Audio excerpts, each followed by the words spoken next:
Well, good afternoon, everyone. My name is Betty Payne. I'm Director for Corporate Communications here at Eastman. I want to thank you all again for taking time to join us today for an update. We're going to provide you with an update today on the activities that have been taking place in the last 24 hours. And after that, we'll do as we did yesterday and take your questions. And a reminder, when we get to the question portion, if you would use the raise your hand feature so that we can call on you, or if you want to enter a question in the chat box, feel free to do that, and Brad below will read those for you. So joining me today is Mark Vogel. Mark is Vice President and Site Leader for our Kingsport manufacturing site here in Kingsport. And Mark is going to share some information from our operations team and answer some questions with the information that he has available today. So with that, I'll turn it over to you, Mark. Thank you, Betty. And thank you for joining us today. We realize an event such as this causes concern to our community neighbors, and we truly appreciate your support as we work through the recovery. As we shared last evening, initial testing of debris found within our Kingsport operations site showed that at least some of the material damaged in the event contained asbestos. Over the past 24 hours, we have been working to establish a process to assess the impact to our near neighbors and develop a remediation plan. Today, members of our public affairs team are out in these neighborhoods talking with residents, assessing the impact, and sharing follow-up plans. We are committed to the Kingsport community and are dispatching response crews to clean up any debris. Out of an abundance of caution, residents are encouraged to not disturb or clean up material and to contact our care line for assessment and safe cleanup by qualified personnel. The response crews will be wearing protective clothing that is a normal part of their occupation and is required by state and federal authorities for governing this kind of work. We want to emphasize that this is not a 1 or 2 day job in total. It will take time to complete the cleanup of the debris, but we will get it done as fast as we can. I also want to mention that 8 air samples were collected yesterday in these near neighborhoods. All samples indicated that air quality in these areas is at levels EPA deems to be safe. As far as our plant operations, we are working to restart steam and power generation to enable a safe and coordinated restart of the unaffected operations throughout this week. You may begin to see steam and hear some venting in the coming days, but this is no cause for alarm and is a normal part of restarting these operations. The affected operations will be thoroughly assessed and repaired where necessary. We will continue to keep the community updated on our progress. We value being part of this community, and we will continue to work with our near neighbors to ensure their concerns are addressed in a timely and appropriate manner. Betty? Thanks, Mark. We will continue to update you as we learn more. And also, I want to point out to you that we have established a section on the homepage of our corporate website, eastman.com, where we will be providing updates. So I would refer you there for further information in the days to come. In the meantime, please know that we are doing all that we can to conduct a safe and orderly assessment of this situation. So we realize that you've got questions. We want to make sure that we have time for that. So we'll go to those now. Brad? Yeah, we have Caleb from WCYB with questions. Yeah, I want to address, I guess, the biggest thing we're hearing from folks in the community right now. The biggest thing we're hearing from folks is a bit of a lack of trust. They've been getting mixed messages, at least it seems. First, yesterday, you said that you didn't feel that there was a danger to the public, and that's why you didn't notify folks right away. But then we learned that it was asbestos coming from the sky. And then today they're getting flyers that say that it's highly unlikely that it'll cause adverse health consequences, but the folks doing the cleanup are wearing hazmat suits and putting out tape that says danger may cause cancer. So help me reconcile this. Yeah, that's a great question, and I fully appreciate that the hazmat suits look a little scary out there in the community. But the process of cleaning up any kind of asbestos situation is highly governed by state and federal authorities, and so it has to be done by qualified and trained personnel and organizations. And it's really all about knowing how to go about and execute that cleanup without creating dust. And so, so people that do that for a living have to abide by all those guidelines, and that's why they're required to wear those suits.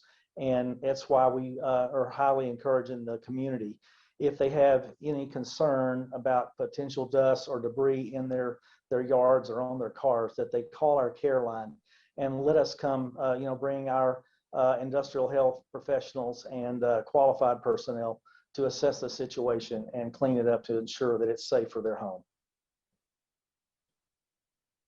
What about yesterday? Was that a danger, that being in the air coming down while folks were, out in the community? So, health harm or health hazard from asbestos, comes from typically from repeated exposure to high concentrations, typically in an industrial or work environment. And so we got out as quickly as we could yesterday to get air samples to ensure that there wasn't any concern with any kind of elevated concentration, and all those samples came back clear and at a health standard meeting EPA standards. So we don't, in our opinion, we don't believe anybody was exposed to a harmful level of asbestos from this event. And that's why we're reaching out with our care line and helping people through the recovery and cleanup, and helping them avoid interacting with any particles or debris that might have fallen in their yard or on their car. The important thing is not to disturb it. If you don't disturb it and create the dust, it's not a concern.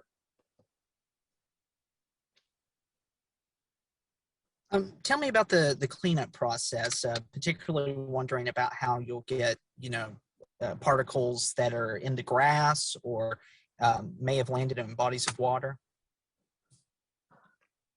So again, that's why we're engaging. We have, first of all, we have on-site contractors all the time that do this work day in and day out in our facilities. In the normal course of our capital projects and our maintenance activities, we occasionally come across equipment or buildings that, in the period that they were constructed back in the 60s and 70s, where asbestos was common. You do have to be concerned about that and manage that appropriately. So we're used to doing that day in and day out.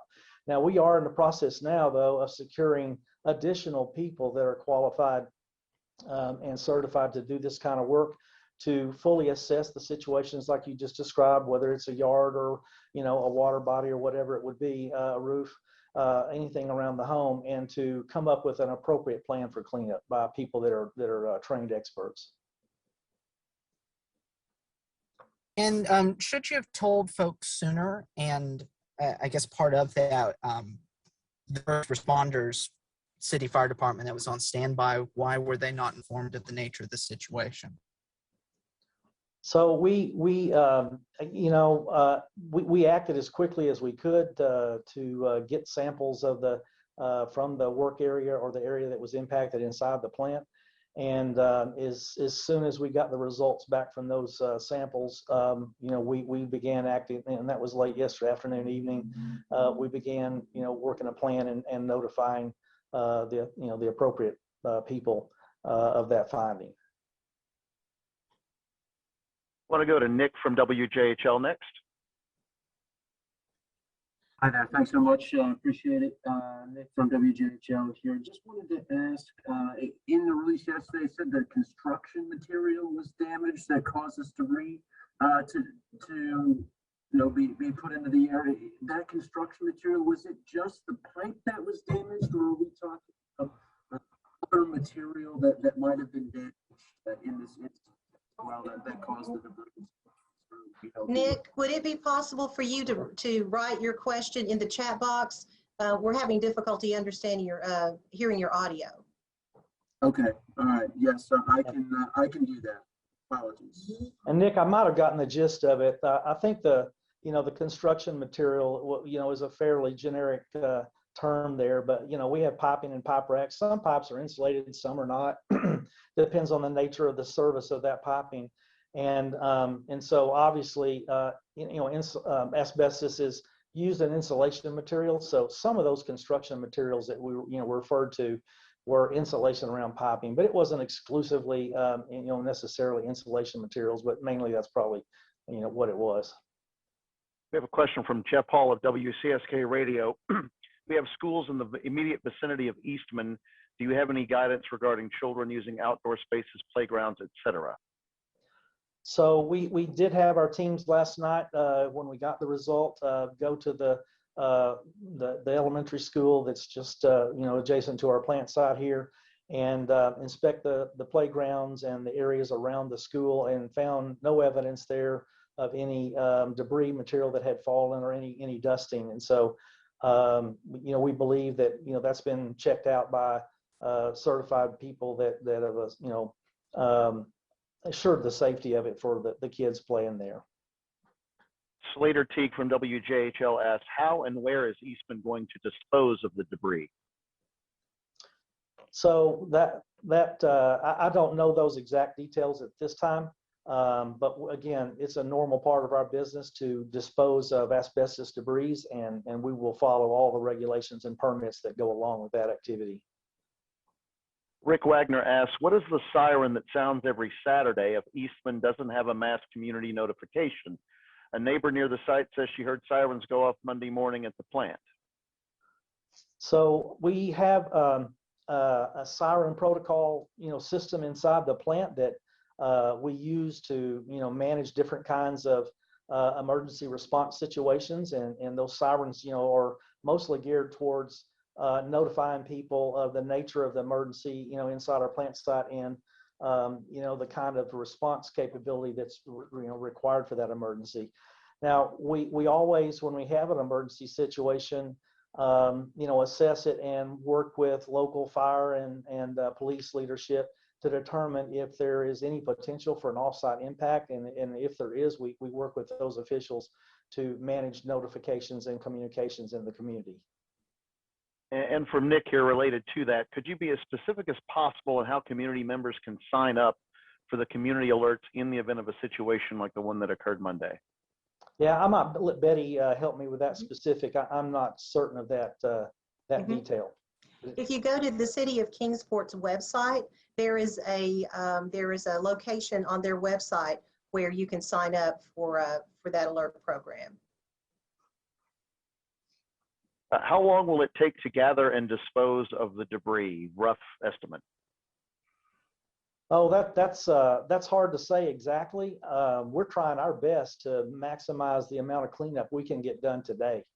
We're out there with all the resources that we have available today, and going through the near neighbors and in the affected area and doing all that we can today. And we'll just have to assess after those, we've had professionals in the area and looked at exactly what's there to determine if there's additional cleanup and of a different nature. It's one thing to clean a car; it's another thing, to think about a yard cleanup or a roof or something like that. So it's just hard to say exactly how long it will take. I personally don't think it's going to take that long, but we will stick with it until we have it done, sufficiently and safely. Which local, state, and federal authorities have been notified of this event? Well, there's a host of authorities that govern our operations out here, but certainly the Tennessee Department of Environmental and Conservation, TDEC, OSHA, the Chemical Safety Board, the National Response Center, EPA. These are all agencies that in an incident like this of this nature, we are required to report to, and we did so in a timely manner. Do you know how many pipes at the plant have asbestos insulation? No, I do not. That's hard to say. And again, our approach, around remediation is we remediate when we need to, and we also, ensure and maintain the encapsulation or the integrity of the coverings for areas where we know there's asbestos. And as long as the integrity of the coverings and the encapsulation is in good shape, then it's safe. So we're used to managing that on an ongoing basis.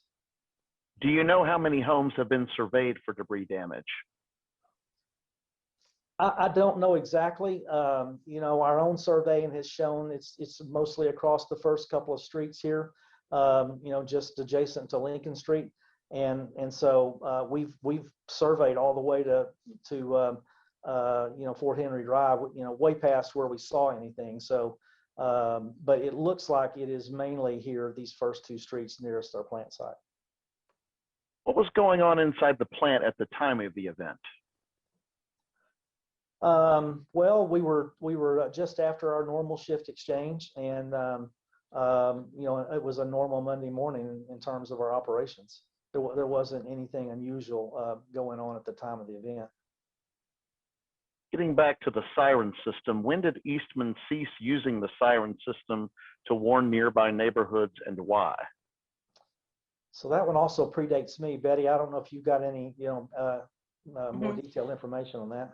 I can't tell you the specific date. It's been several years ago, but as new technology became available for alerting systems, we were trying to move to that. If you think about notifications from schools and other areas where they use the texting or the alerting system, you know, by digital notifications, the reverse 911 system for the city lends itself to that, and it was more modern technology to be used. So our sirens were becoming older and needed replacing. So it was time to modernize and move to the more modern system. And that's why we discontinued our sirens here on site. Those that you used to hear, you'll hear people in the community talk about hearing the Eastman sirens noon on Saturdays. We don't do that anymore. Those sirens were dismantled several years ago. Whose sirens you are hearing, I know that some of the other companies in the area, you know, do have them, so you're probably hearing one of those. Since there was no alert Monday morning, how often do incidents like these happen that you don't alert people of? I'm trying to understand that Yeah, question. so how often are incidents occurring inside the plant that don't warrant notification outside? Is that the question? Caleb, if you want to unmute and follow up with. Yeah, I'm just wondering, you know, an event of this magnitude, because you guys didn't send an alert that morning. So I'm wondering if there are, you know, things like this that happen on a regular basis that we don't hear about. Yeah, no, this first of all, very unusual event. Yeah, happens on a very, very low frequency. I don't even know. I mean, but it's been years, you know, since an event of a similar level, and our initial assessment was that, you know, we didn't see the potential for offsite impact, and so until, you know, a few hours after we got into the recovery aspect of the or emergency response and recovery aspect of the event.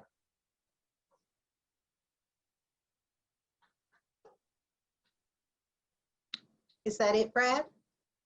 Can you talk about the nature of the injuries suffered by the employees and how are they doing today? So all the 5 of the employees are doing well today. They you know, some scratches and bruises. I think in one case, you know, they you know, twisted their ankle when they turned to you know, run away from the steam leak. So, but fairly minor. Fortunately, fairly minor injuries. I mean, we're thankful there were no life-threatening injuries from this incident. Those are all the questions we have. Okay, I want to thank everyone again for making time to join us this afternoon for this update. As Mark said earlier, this is going to take some time to work through the recovery, and we appreciate your interest and the questions that you brought to us today. We'll continue to provide updates as we have information available, and we'll be sure to alert you with those as we have with our media advisories that you've been receiving. So thank you again for being with us this afternoon.